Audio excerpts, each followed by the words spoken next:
En primer lugar, agradecer al director de este curso, al profesor Calvo Serraller, que haya querido incluir una conferencia de música como es habitual, porque ya he tenido oportunidad de hablar de música en algunos de los cursos organizados por él. Quiero agradecer también al Museo del Prado, a la Fundación de Amigos del Museo del Prado, el que me hayan acogido en este ámbito. Es cierto que a veces no es habitual en los cursos dedicados al arte incluir algo de música y, sin embargo, debería ser normal y debería ser habitual porque la música es un aspecto más de esas manifestaciones artísticas y no solamente eso, sino que es un aspecto que entronca y además conecta perfectamente y además es indisoluble a todas las demás manifestaciones artísticas de la época. Bueno, yo estoy aquí sentada, no me gusta mucho hablar sentada, pero tengo aquí la música porque lo que vamos a hacer es introducirnos en algunas de las manifestaciones musicales propias de la América hispana en la Edad Moderna. Y digo introducirnos porque vamos a escuchar, además vamos a escuchar con atención, vamos a analizar someramente algunas de esas manifestaciones y de esta manera podremos transportarnos de alguna forma a esa época. Porque es cierto que cuando contemplamos un cuadro, un edificio, de alguna manera estamos introduciendo dentro de nuestro cerebro, nuestra cabeza, nuestra imaginación, las estructuras mentales y culturales que las crearon. Pero es que la música es más que todo eso porque no es el reflejo de la imagen que nosotros percibimos, sino que la propia música entra en nuestro interior porque la música es algo físico. Parece que es algo abstracto y algo que está no se sabe dónde, pero es algo físico, son ondas. Y las ondas sonoras nos llegan, nos impactan y de alguna manera nos hacen sentir y nos hacen vivir y trasladarnos a una época determinada. Por eso yo siempre, sobre todo cuando explico cosas, doy clases a los estudiantes de Historia del Arte, siempre les recomiendo que cuando vean arte de un periodo, que escuchen a la vez la música de ese periodo. Y eso es algo que vamos a intentar hacer aquí. Y además yo también les animo a algo más, y es a relacionar lo que vamos a ver aquí, lo que voy a contar, con todas las demás manifestaciones que están viendo en este curso. Es decir, qué tipo de relación hay entre esta música que vamos a escuchar y el arte, la pintura, la escultura o la arquitectura de ese mismo contexto y ese mismo entorno. Porque desde luego se harán muchísimas conexiones y todo es muchísimo más cercano de lo que pueda parecer a primera vista. Voy a hablar primero, en primer lugar, de la música previa, que se encuentra en los primeros colonizadores, los primeros europeos que llegan a territorio americano. La verdad es que es difícil saberlo con exactitud porque no hay documentos musicales ni, por supuesto, notación musical en el territorio de Meso y Sudamérica antes de la llegada de los españoles. Los españoles, bueno, y los europeos en general, pero yo aquí me voy a referir a la América hispana, por lo tanto voy a hablar de las influencias de la música española o la música europea llevada por españoles. Y los españoles que llegan, músicos, llegan con partituras, hacen música y la escriben. Por lo tanto, la primera música que queda constancia, que está documentada dentro de ese nuevo mundo de la América hispana o latinoamericana, es la música posterior a la llegada de los primeros europeos. Sin embargo, sabemos algo de cómo era y qué función tenía la música en esas sociedades indias, porque los primeros cronistas prestaron gran atención a las costumbres de los indios, haciendo hincapié en el uso de la música. Y son, como en cualquier otra civilización, porque aquí no hay diferencias entre unas civilizaciones y otras, la música desde el principio de los tiempos siempre ha acompañado al hombre y siempre ha sido una manifestación expresiva, y además casi siempre en estos mismos ámbitos.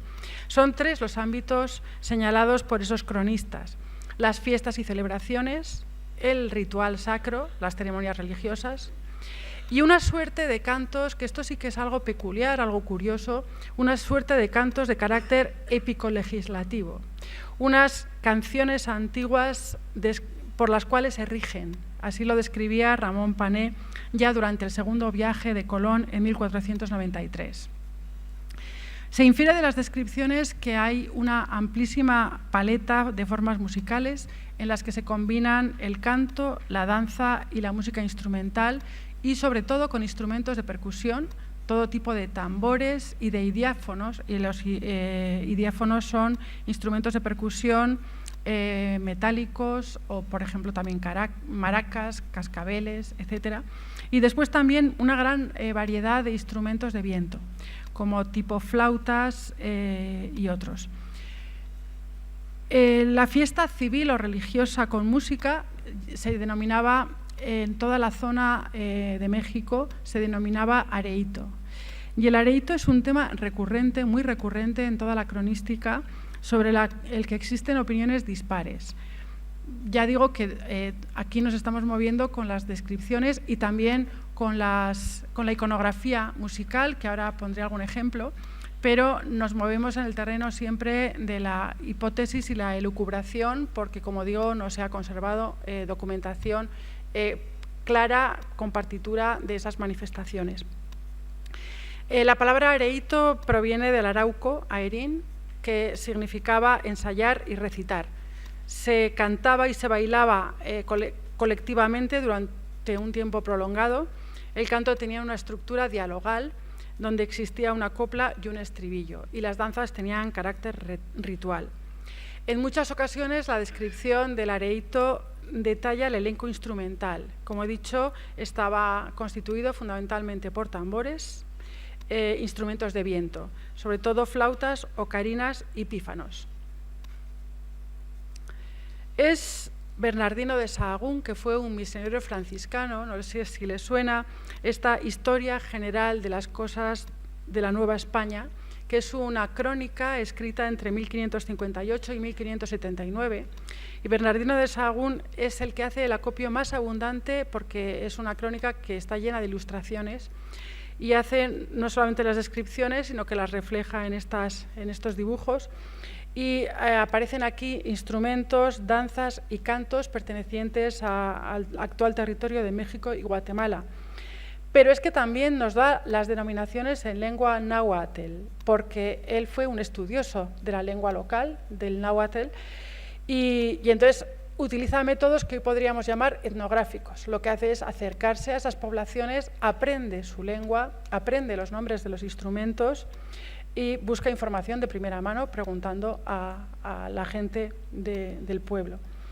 En esta historia general, llamado también Códice Florentino, aparecen abundantes miniaturas, sobre todo con dos instrumentos musicales abundantemente representados, los dos de percusión, que son el huehuetl, es este instrumento, aquí está representado de una forma muy simple, muy sencilla.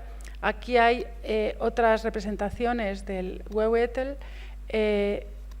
y además aquí tenemos una reproducción actual de este instrumento que vamos a oír.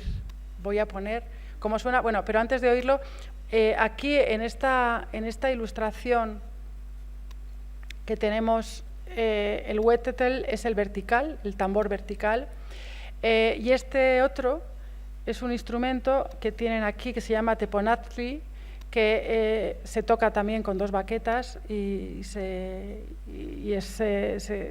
tiene una configuración horizontal. El anterior es difícil de pronunciar esto. El huehuetl, no sé ni cómo se pronuncia esto. ¿Cómo? Huehuetl. Muy bien, gracias. Es un tambor con forma de tubo que empleaban los mayas y otras culturas relacionadas. Se construía con un tronco de árbol hueco, se colocaba verticalmente, como se puede ver, estaba abierto y podía ser percutido a mano, como se ve aquí en esta ilustración, o con baquetas de madera. En lengua náhuatl significa el anciano, y se supone que tenía relación con el venerable, porque las culturas mesoamericanas veneraban y respetaban a las personas ancianas por su sabiduría, y este instrumento, que se hacía de una madera de sabino normalmente, que tardaba mucho en crecer, por lo tanto se cogía la madera cuando el árbol era muy anciano, y entonces, bueno, era algo también simbólico. Vamos a escuchar el sonido del huehuetl y del teponazli.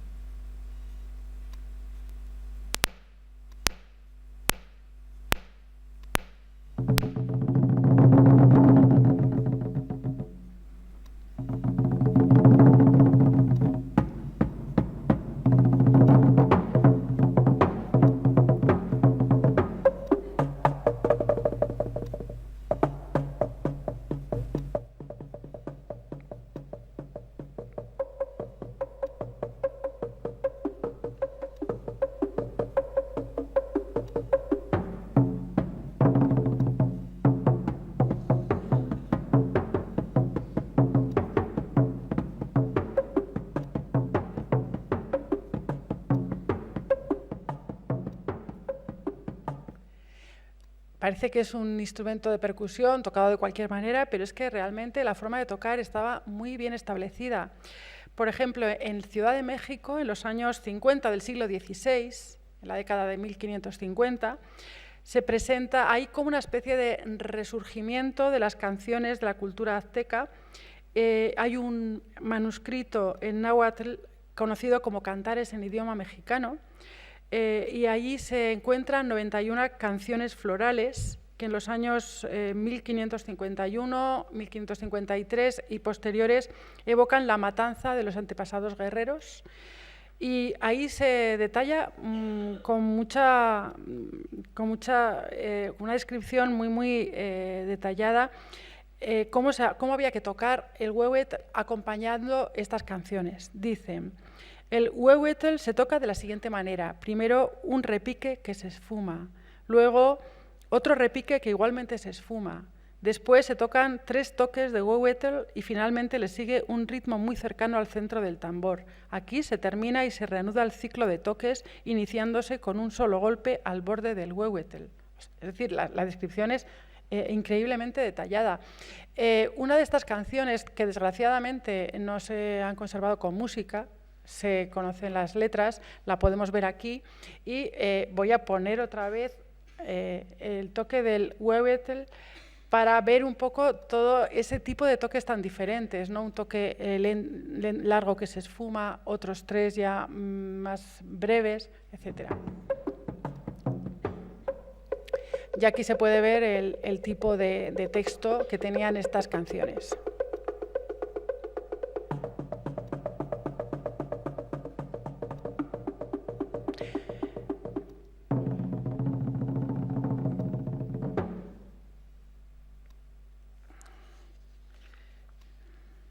Bueno, elementos de la música indígena permanecieron vivos tanto en el ámbito cultural como el ritual e infiltraron la práctica musical que la minoría española trataba de imponer, y de hecho lo consiguió. Es decir, la música imperante en la América española, la América hispana, fue la música europea. Lo que pasa es que esa música estuvo siempre imbricada de elementos indígenas y a la vez la práctica musical indígena continuó manifestándose minoritariamente, pero continuó, y por lo tanto se fue dando un proceso de mestizaje, de imbricación de culturas, que es lo que vamos a analizar a partir de aquí, ¿no? de este momento. De hecho, se puede decir que el desarrollo de la cultura musical en el Nuevo Mundo bebe de la confluencia de 3 tradiciones musicales principales. Por supuesto, la cultura europea o la cultura hispana, pero que recogía las formas europeas de la época. Ahora vamos a ver algunas de ellas. La música de los indígenas y también la música que aportaron los esclavos africanos, que también aparecía y apareció en algunas de estas manifestaciones. Se podría hablar incluso de vasos comunicantes, aunque ya, como he dicho hace un rato, hay que tener en cuenta diferencias sustanciales, muy sustanciales, en el posicionamiento de cada una de estas manifestaciones dentro del juego de fuerzas de la vida cultural. Mientras que la influencia de la cultura europea era reforzada por el poder político de los conquistadores, la incidencia de la cultura india y la cultura africana en realidad es absolutamente dependiente y minoritaria. De hecho, la cultura europea que se adapta a territorio americano, absorbe muchos de esos músicos indígenas locales para los que esta música tiene una gran fascinación.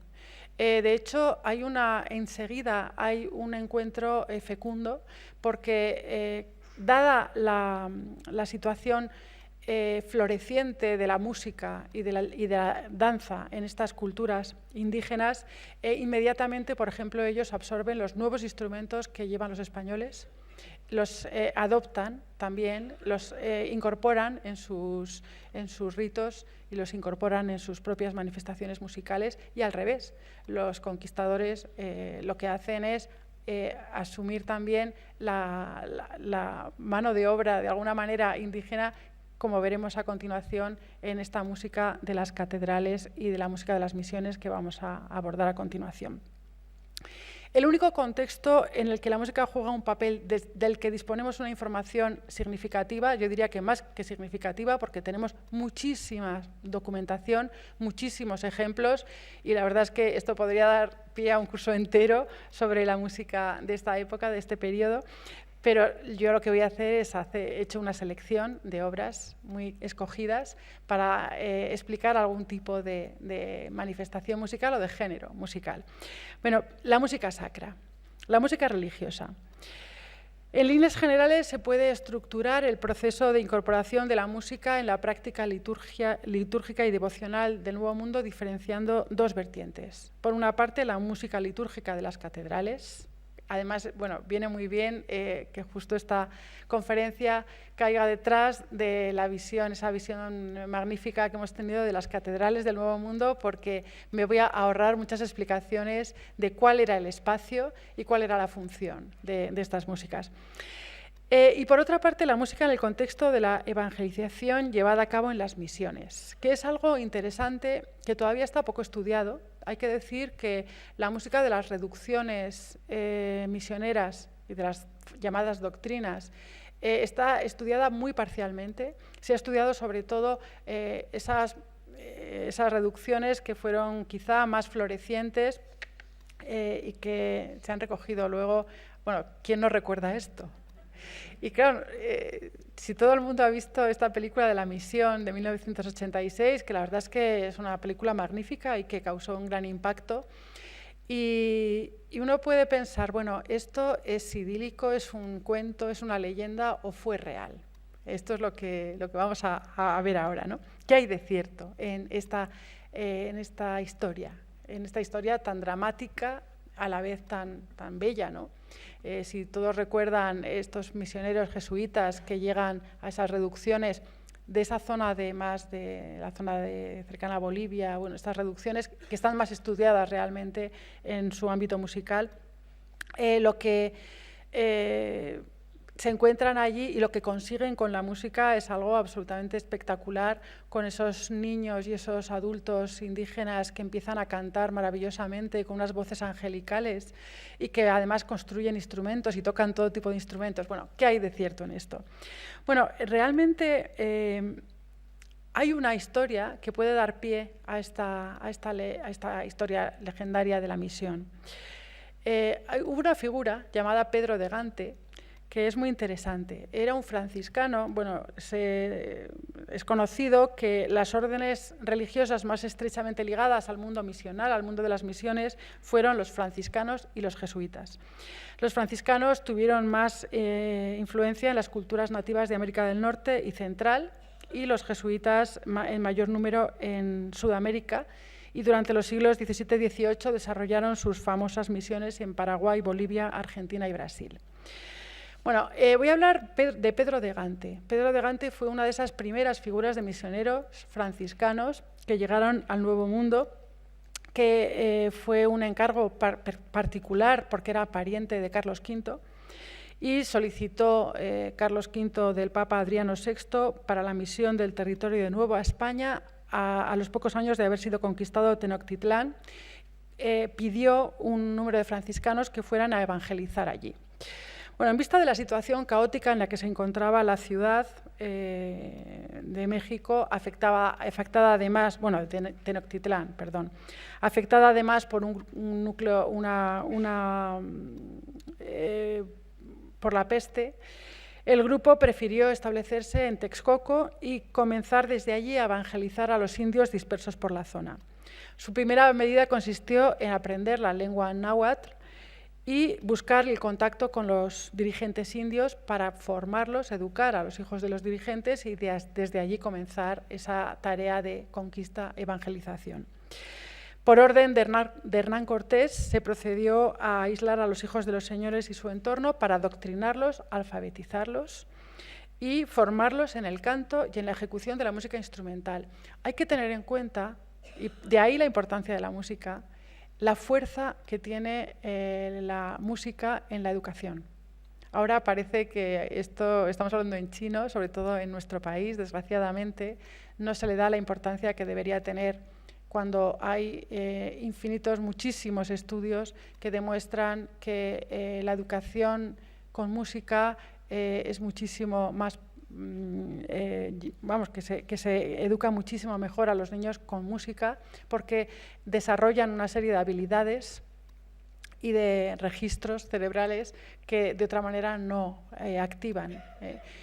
Bueno, estos misioneros lo tenían muy claro. Ellos los forman, los alfabetizan y les enseñan a todos canto y música. Bueno, los alumnos aventajados salían a predicar por los pueblos vecinos, los propios indios ya formados salían a predicar con sermones. Y empezaron así, estuvieron 3 años así y fue un fracaso. Hasta que Pedro de Gante decidió hacer de la música su aliada. Y entonces nació uno de los famosos mitos fundacionales de la misión relacionados con la música, que es lo que da pie, por ejemplo, a esta película o a otras historias. Conocedor Pedro de Gante de que los rituales indios consistían en cantos y danzas dedicados a los dioses, es decir, que tenían una función ritual preeminente, lo que hizo fue sustituir en el programa de formación los sermones por un cantar muy solemne sobre la ley de Dios y sobre la fe. Es decir, les enseñaba cantos relacionados con la fe, compuestos por él mismo, que los indios debían cantar a otros. Rememora Gante en sus crónicas que la noche de Navidad pudo admirar cómo los indios cantaban y bailaban para celebrar el nacimiento de Cristo. Esa idea de que los indios insensibles, en principio, a la palabra de Dios, se convertían de buena fe gracias a la música, es una muy bonita leyenda del gusto de los cronistas de misiones. Podemos pensar, bueno, ¿qué hay de exageración aquí y qué hay de realidad? Realmente, a través del continente, los misioneros siempre prestaron atención a la música en la catequización de las poblaciones nativas, elogiaron. Siempre todas las crónicas están llenas de elogios hacia la aptitud de los indios para asimilar los rasgos culturales europeos, sobre todo la música, y desde luego se cuenta que la participación de los indios en las festividades musicales de la Iglesia fue una herramienta de conversión eficacísima. De hecho, se cuenta que los indios fueron especialmente diestros en la construcción y ejecución de instrumentos musicales. Eran, dicen las crónicas, muy buenos, muy hábiles instrumentistas. Y, de hecho, esto es así porque sabemos que el número de indios músicos llegó a ser tan grande en México a comienzos de la segunda mitad del siglo XVI que en 1561 Felipe II ordenó una reducción en el número de indios a los que se permitía ocuparse como músicos. Bueno, esto también, había otra explicación aquí, y es que los indios músicos estaban eximidos del trabajo del campo, o sea que aquí había también una doble, se eximían, quizá no cobraban, pero se eximían de las labores del campo porque ya contribuían a la comunidad por medio de su arte como músicos. La verdad es que tenemos muchísimos testimonios, podríamos citar muchos, no voy a citar mucho más porque quiero pasar a otras cosas, pero de ese triunfo también se hace eco Jerónimo de Mendieta a finales del siglo XVI en la Historia eclesiástica indiana, que ensalza la habilidad de los indios diciendo: la primer cosa que aprendieron y cantaron los indios fue la misa de Nuestra Señora, que comienza en el introito Salve Santa Parens. No hay pueblo de 100 vecinos que no tenga cantores que oficien las misas y vísperas en canto de órgano con sus instrumentos de música.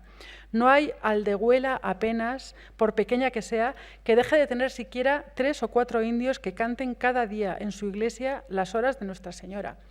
De hecho, hay algo que impresiona muchísimo, y es que todas las ediciones musicales mexicanas del siglo XVI, porque claro, los españoles, bueno, los que iban a vivir allí, los misioneros, llevaban libros de música que llevaban desde España o desde Italia.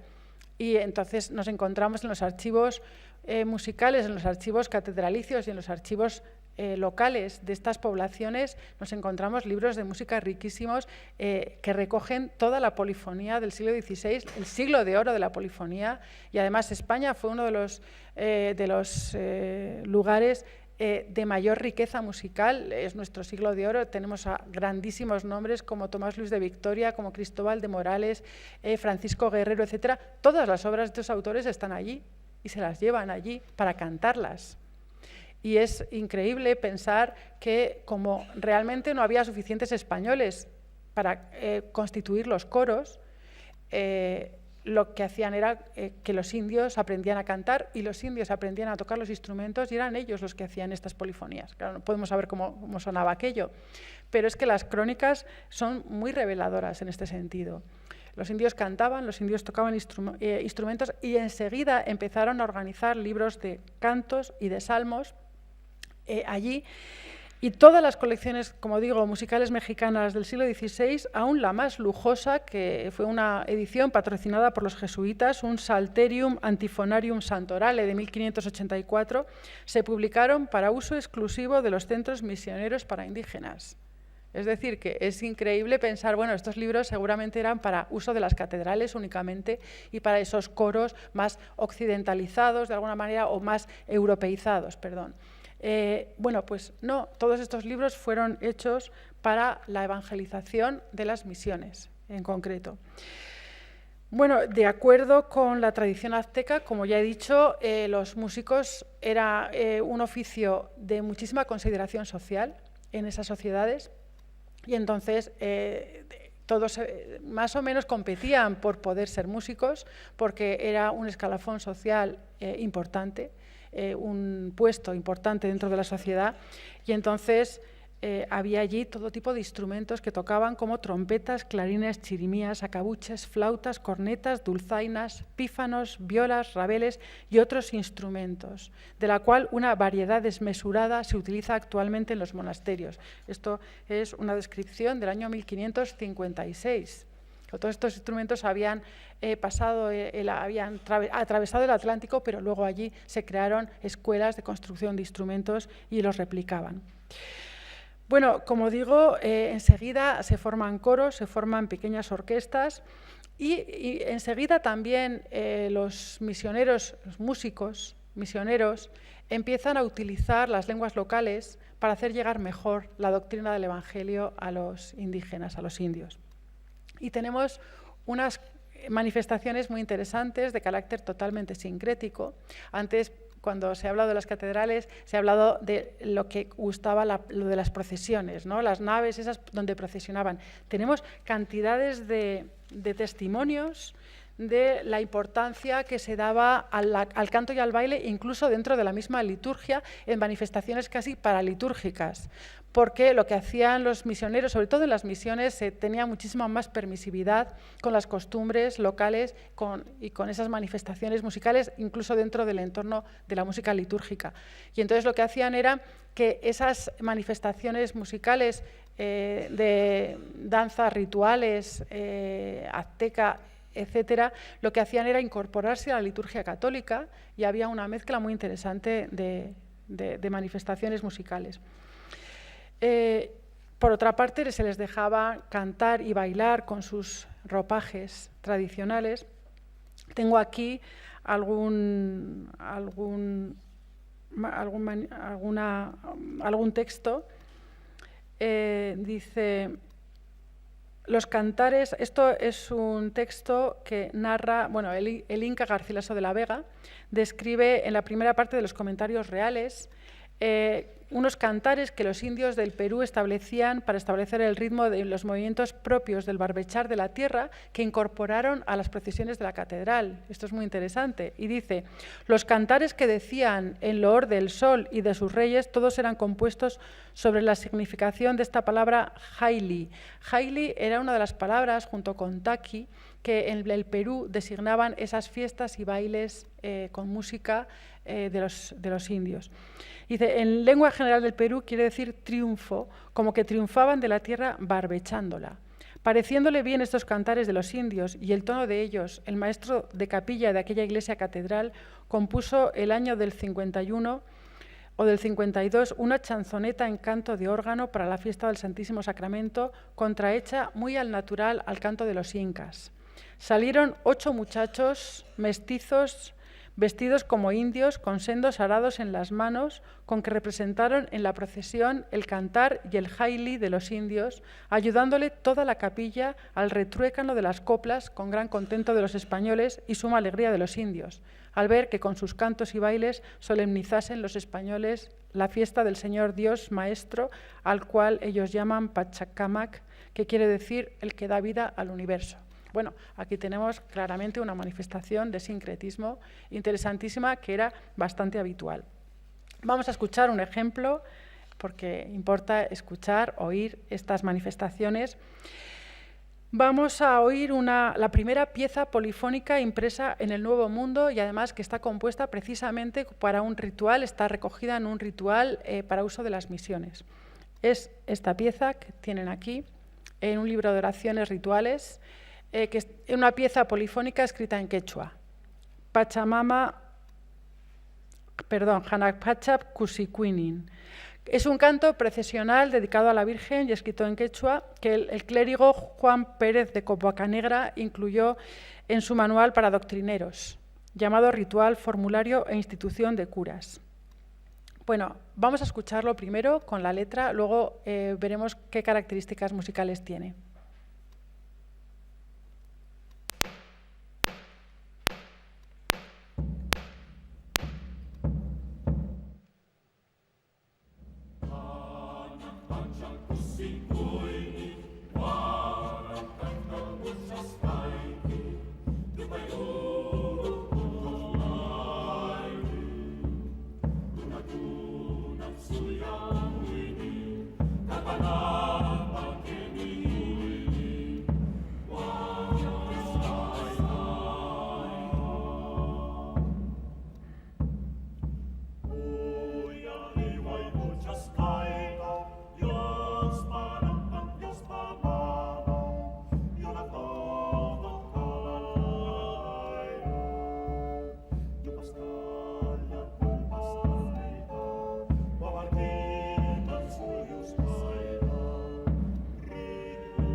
Bueno, se puede ver que esto es una composición polifónica a 4 voces, en estilo silábico, quiere decir una nota por sílaba, homorítmico, con un ritmo mantenido, y con una estructura armónica muy característica de la música sacra del Renacimiento. Pero es muy sencilla, muy rítmica, de hecho esa interpretación con el tambor hace pues, que parezca muy procesional, y que nos acerque mucho, aparte de la lengua, a ese mundo de esos rituales de la cultura local, pero con un texto dedicado a la Virgen. Hay quien ha visto una relación entre esta pieza, yo se la pongo para comparar, a ver si encuentran alguna relación entre esta pieza que acabamos de escuchar y esta otra.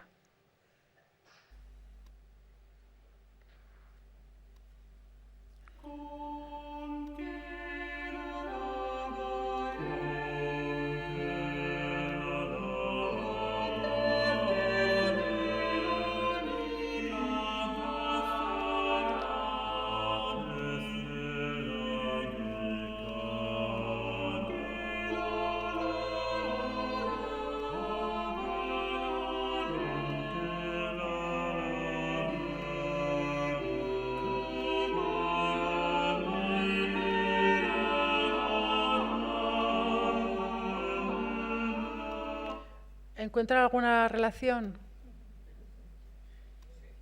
Sí. Si escuchamos ahora el principio de la otra pieza, vemos que empieza igual, ¿no?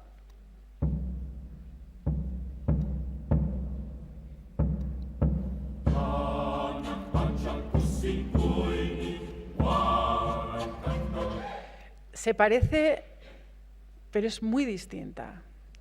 Todo el mundo, bueno, la mayoría de los musicólogos afirman que probablemente se tomó el modelo de la segunda pieza, que es una pieza de uno de nuestros grandes polifonistas del siglo XVI, Juan Vázquez, el famoso villancico Con qué la lavaré. Se utiliza algo de la música, pero se adapta, y se adapta ¿cómo? Utilizando una sencillez extrema, porque la pieza de Vázquez es una pieza polifónica con un contrapunto, las voces van entrando separadamente, una detrás de otra, tiene un grado de complejidad muchísimo mayor. Y en cambio vemos que lo que han hecho, bueno, Bocanegra es el que publica este libro, Ritual, pero no se sabe de quién es la autoría. Es la autoría de la música, es anónima, del texto sí es de Bocanegra, que además tuvo una inmersión en la lengua quechua y la aprendió, y la verdad es que hizo bastantes obras en quechua.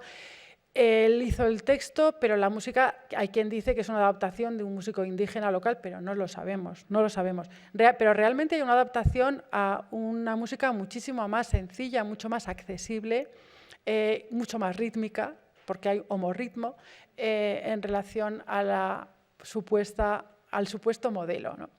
Y es interesante cómo la transformación de esas piezas polifónicas muy complejas a un mundo mucho más sencillo, mucho más simple. Aquí pasa algo, ¿verdad?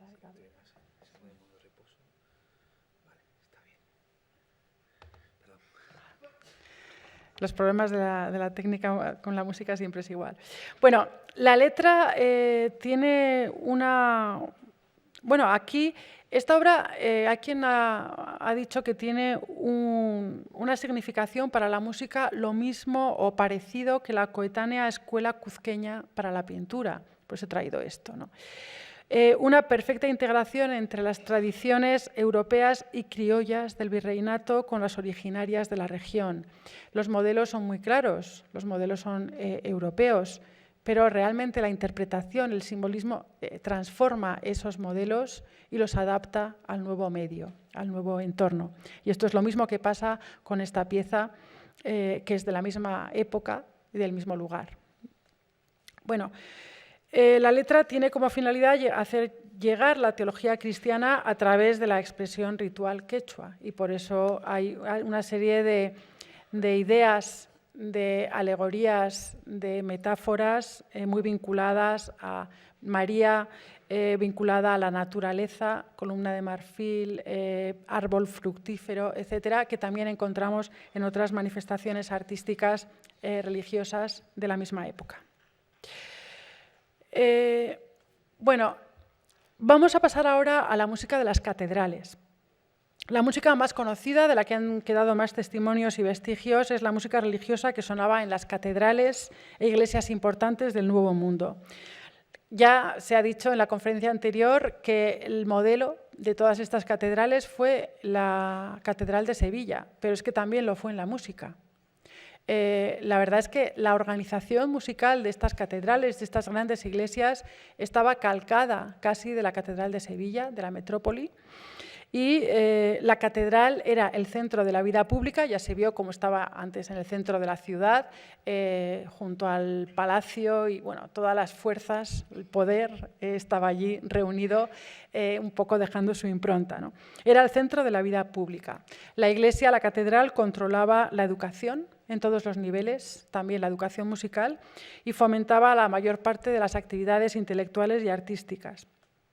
Y, de hecho, los compositores, maestros de capilla que estaban al frente de las capillas de las catedrales, eran los mismos maestros que luego hacían las músicas para las fiestas profanas, para las fiestas cívicas, para las ceremonias palaciegas, etc. Por lo tanto, los maestros de capilla tuvieron una influencia importantísima en la música posterior del Nuevo Mundo.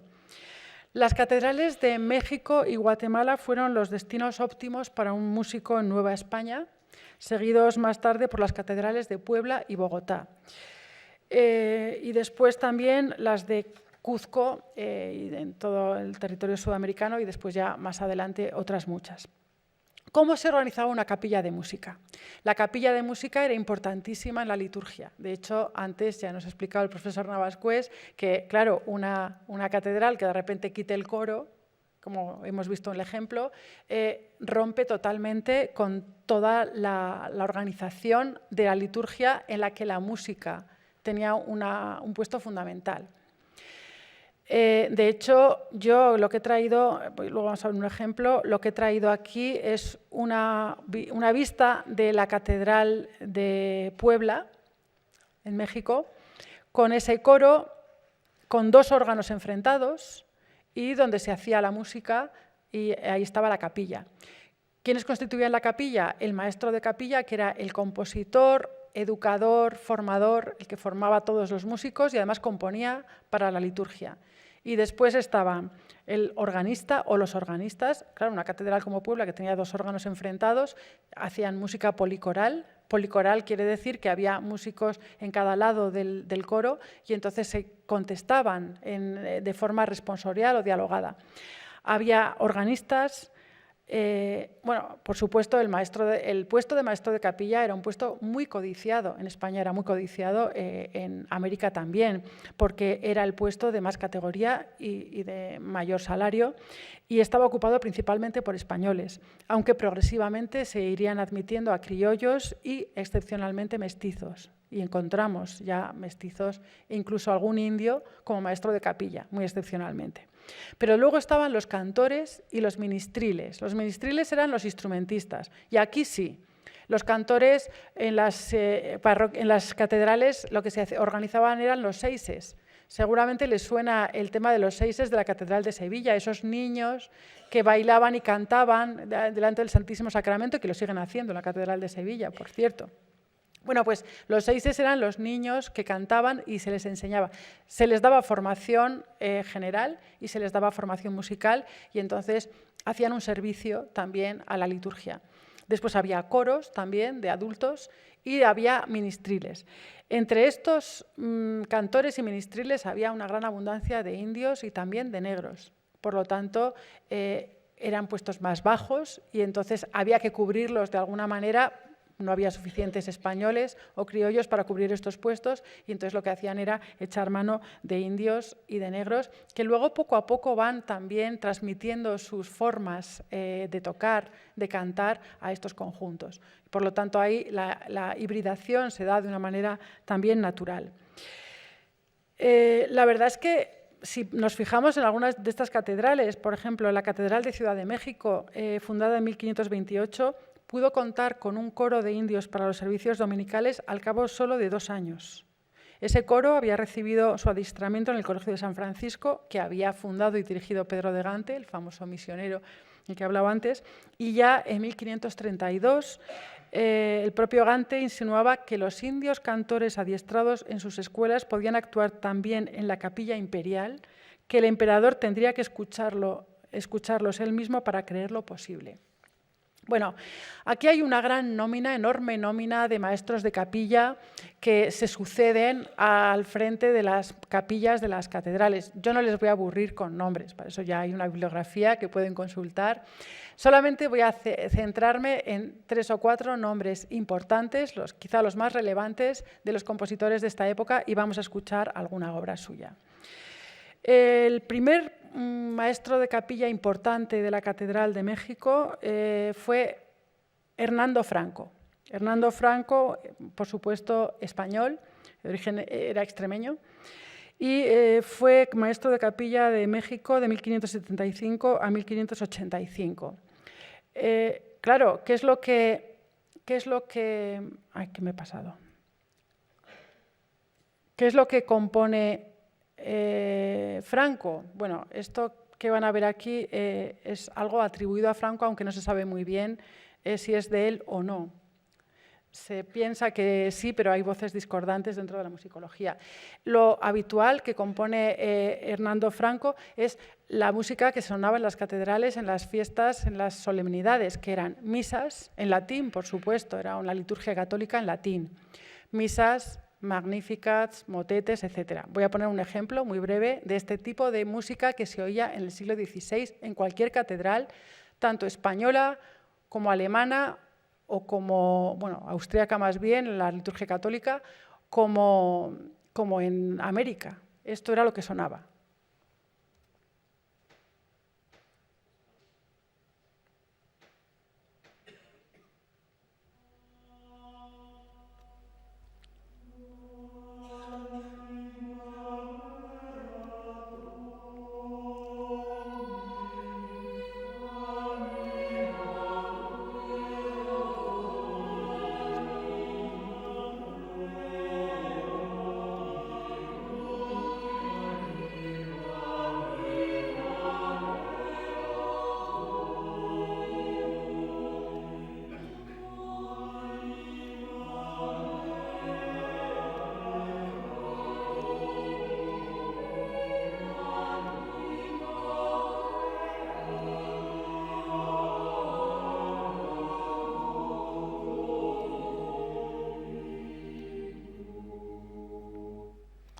El esplendor de la polifonía del Renacimiento, maravilloso.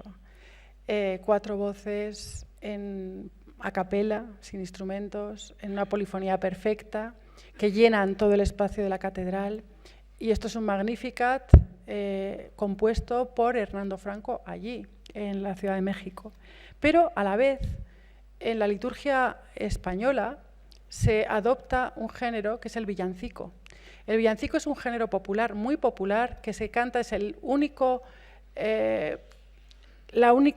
canto que se utiliza en la liturgia que se hace en lengua profana, en español. Y esos villancicos que entraban en las fiestas del Corpus Christi y en Navidad, ahora ya los villancicos los conocemos como canciones de Navidad. En realidad, villancicos hay villancicos amorosos, hay villancicos de carnaval, y adaptados a la liturgia están los villancicos, sobre todo de Corpus Christi y de Navidad. Es decir, era una forma popular adaptada a la liturgia, pero una forma popular que se canta en lengua vernácula y que da pie a todo tipo de manifestaciones espontáneas, populares, dentro de esa seriedad, de esa magnificencia de la liturgia católica en latín. Esta es una peculiaridad de la liturgia española que tiene muchísimo recorrido porque el villancico será uno de los géneros que más transformaciones y también que más influencias reciba del entorno. Y esto es lo que vemos aquí. Hernando Franco nos ha legado un códice, el Códice Valdés, que, bueno, también llamado Códice Saldívar porque lo estudió un musicólogo llamado Saldívar, y que tiene 2 textos en lengua náhuatl. Este es un texto dedicado a la Virgen de Guadalupe en 1599 y vamos a ver cómo suena. Es un estilo villancico.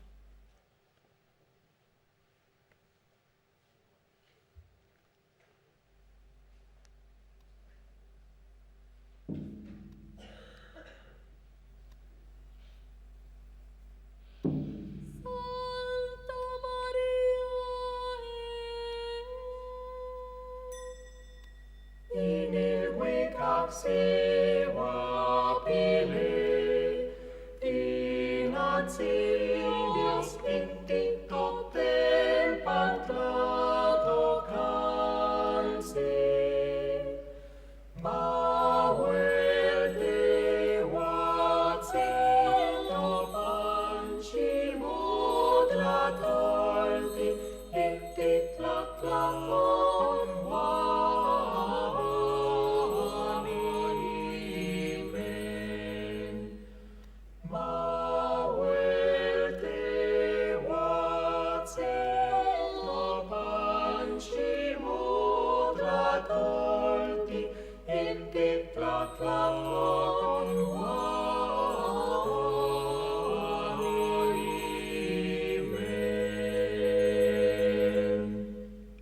Esta es la obra.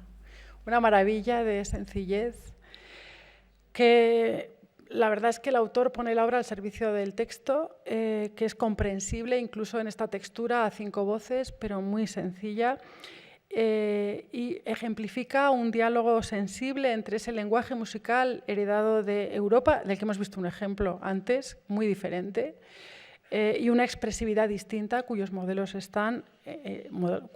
estilísticos están en el entorno.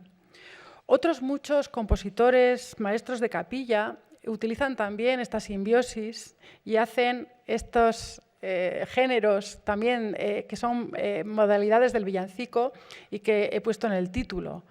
Jácaras, bueno, la jácara es otro tema, ahora pondré una. Jácaras, tocotines, que es una forma indígena, y negrillas. Vamos a escuchar una de Gaspar Fernández. Gaspar Fernández, que era portugués de nacimiento, siglo XVII, fue recordado sobre todo por sus villancicos. Él fue maestro de capilla de la Catedral de Puebla y vamos a escuchar esta negrilla. Enseguida van a entender por qué se llama negrilla. Este es el texto, es casi un texto a medias comprensible, pero se entiende un poco.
Como pueden comprobar, es un villancico de negros, es decir, son negros que están cantando al nacimiento, al niño Dios con esa lengua chapurreando el español y que estaba muy de moda también en la península, en España. Los villancicos de negros, llamados negrillas, se desarrollan a partir del repertorio de villancicos, aquí del cancionero musical de Gaspar Fernández, escrito para la Catedral de Puebla entre 1609 y 1620. La verdad es que en España los africanos, llegados a la península, fueron dedicados por regla general a tareas serviles y la sociedad española, que hace villancicos de todo tipo de tipos populares, los villancicos de gallegos, de vizcaínos, es muy típico esto de la literatura barroca también, los hace también de negros. Lo que pasa que mientras hay a veces se presentan como una especie de muestra de sincretismo, hay un musicólogo que ha estudiado este fenómeno, Geoffrey Baker, que dice que este género no tiene nada de africano, exceptuando que los ritmos sí que son ritmos afroespañoles o afroamericanos, ese tipo de ritmos muy incisivos, con una percusión siempre ahí presente, pero no representa de ninguna manera un homenaje a la raza negra, como suele dar a entender a veces incluso en los conciertos actuales, que lo presentan como el sincretismo, homenaje a la raza negra, sino que es una imagen despectiva del africano, que lo presenta como un sujeto con capacidades intelectuales más limitadas y por eso habla tan mal español y además está vinculado al desenfreno, etc. De hecho, las negrillas se han conservado especialmente en las catedrales, donde los cantores eran mayoritariamente españoles o criollos, pero había muy raramente cantores negros. Incluso algunos villancicos con texto de Sor Juana Inés de la Cruz, son negrillas y la propia Sor Juana Inés de la Cruz utiliza este tipo de lenguaje popular de la época como puesto en boca de los negros. Hay otros, podría poner, bueno, es interesante, pasando a otros del ámbito ya de Cuzco, Juan de Araujo, que ya es un maestro de capilla ya del ámbito sudamericano, que utiliza también esta negrilla en este texto, pero de Juan de Araujo me voy a quedar con otro texto, esta maravilla de pieza que vamos a escuchar. Bueno, ya sé que me quedan nada, unos minutos, voy a alargarme 2, 3 minutos más.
Esta obra, este villancico, destaca por la atención que presta su autor, que es, como digo, Juan de Araujo, al texto que tiene que musicalizar. Es un texto lleno de imágenes literario-musicales, arrullos, gorjeos, silencio, aliteraciones. Es una forma de musicar un texto de una manera maravillosa y muy expresiva. Estos eran los textos, las piezas que estaban incluidas dentro de la liturgia, dentro de una liturgia toda en latín, casi incomprensible para muchos fieles, y que se populariza a través de estos géneros, de este género, sobre todo el villancico. Volvamos ahora a Nueva España, ya para ir terminando. La nueva Catedral de Puebla, consagrada en 1649, antes nos han hablado de ella por el obispo Palafox, seguía el típico plan arquitectural de las iglesias españolas, con este coro que dividía la nave y estaba cerrado por 3 lados. En esos paneles estaban colocados los 2 órganos y los músicos tenían asientos en este coro, unos enfrente de otros, favoreciendo de esta manera los efectos policorales. El compositor que sacó mayor ventaja de estas condiciones y que fue uno de los maestros más importantes de Sudamérica en el siglo XVII, y desde luego el más en Sudamérica no, en México, en Puebla, en el siglo XVII, fue Juan Gutiérrez de Padilla. Padilla logró reunir en torno suyo compositores y ejecutantes muy competentes, tenía una nómina de instrumentistas, de ministriles y de cantores impresionante. Fue una de los momentos de mayor auge de las capillas musicales, la que se constituyó en Puebla en este momento. Y allí alcanzó la cúspide de su popularidad, de la popularidad de Gutiérrez de Padilla, los distintos tipos de villancicos: negrilla, calendo, gallego y jácara. Todos caracterizados por referencias a elementos de la música popular de diversas tradiciones. Ya hemos analizado la negrilla, ya hemos analizado un villancico de carácter más de tipo rorro, porque el que hemos escuchado antes, Silencio Quedito, se llama rorro, es una especie de canción de cuna. Y ahora vamos a escuchar una jácara.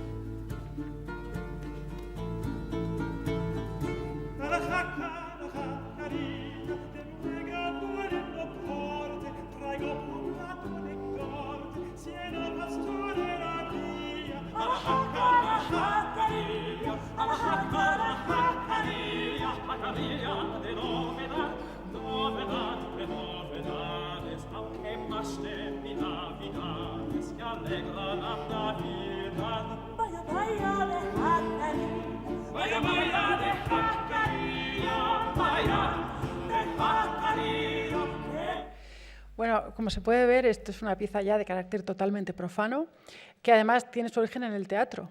La jácara es una pieza que se pone de moda en el teatro de la época barroca en España.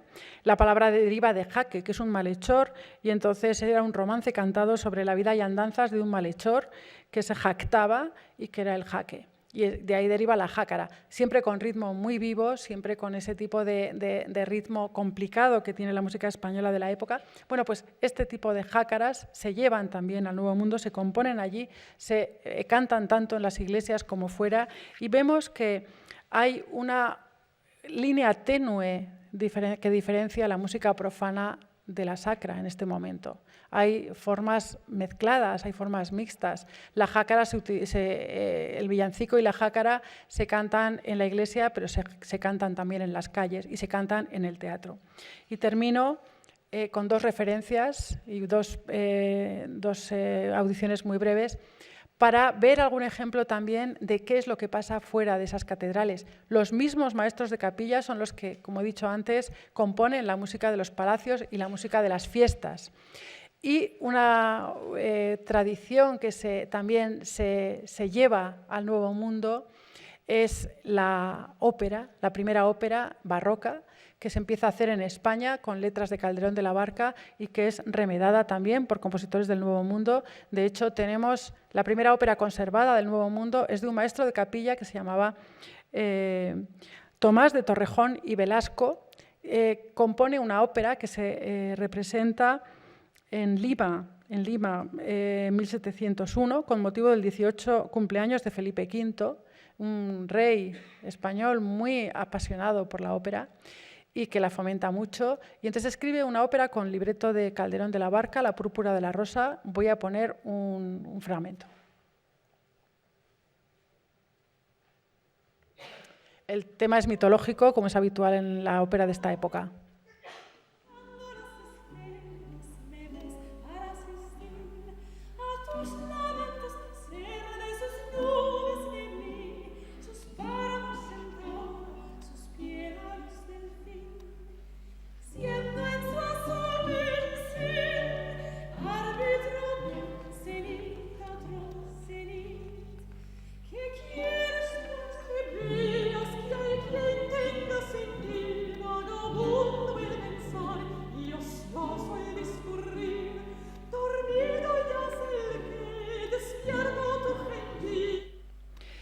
Y por último, encontramos también manifestaciones de música instrumental. Los instrumentos primero importados desde España o desde Europa y luego construidos allí como vihuelas, arpas, todo tipo de instrumentos de viento, de percusión. Se utilizan también en el ámbito privado y en el ámbito también popular de las fiestas, y nos hemos encontrado pocas manifestaciones musicales, pocas partituras con este tipo de repertorio.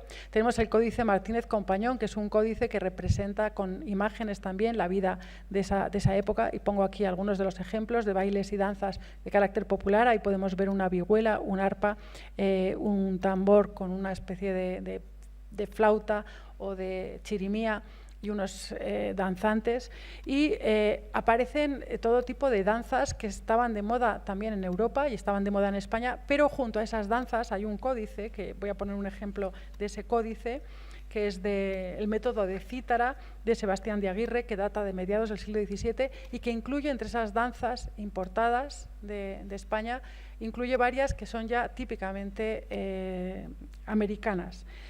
Voy a poner el ejemplo, hay un corrido, por ejemplo, corrido mexicano. Yo voy a poner aquí un ejemplo que es un tocotín.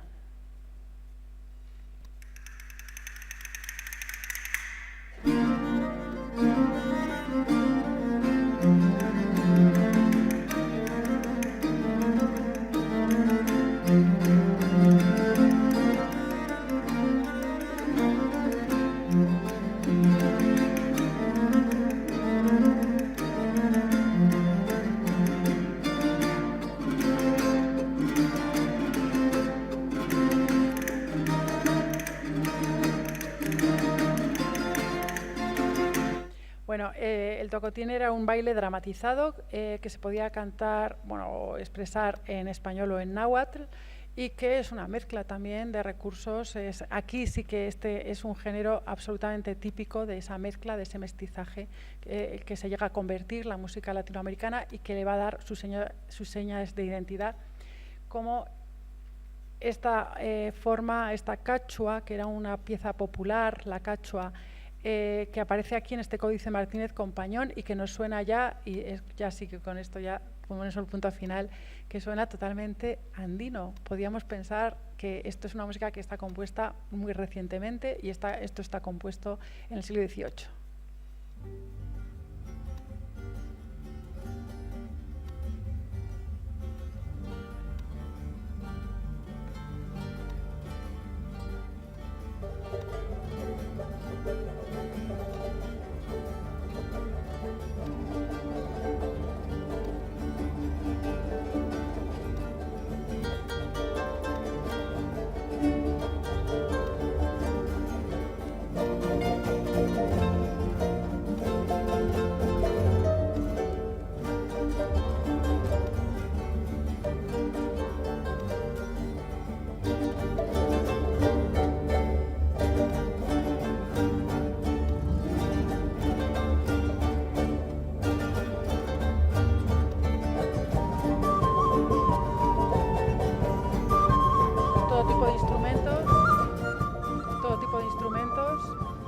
Esta es una versión de Jordi Savall, que es una versión más europea, pero voy a poner una versión de la misma pieza, pero por un grupo americano, para que se vea la diferencia de concepción.